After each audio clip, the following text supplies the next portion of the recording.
అందరికీ నమస్కారం. అత్యంత ప్రీతికరమైన రామాయణాన్ని కొన్ని భాగాలుగా విభజించి మీకు అర్థమయ్యేటట్టుగా వివరించడం జరుగుతుంది.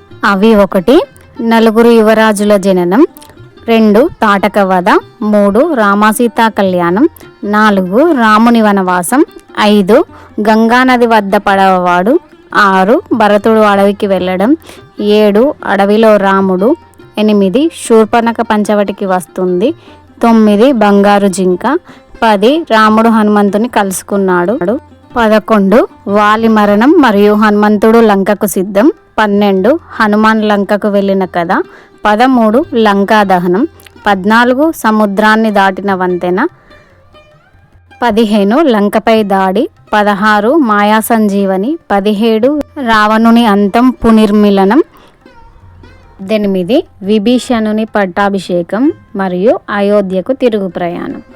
ఇప్పటి ఎపిసోడ్లో మళ్ళీ కలుద్దాం.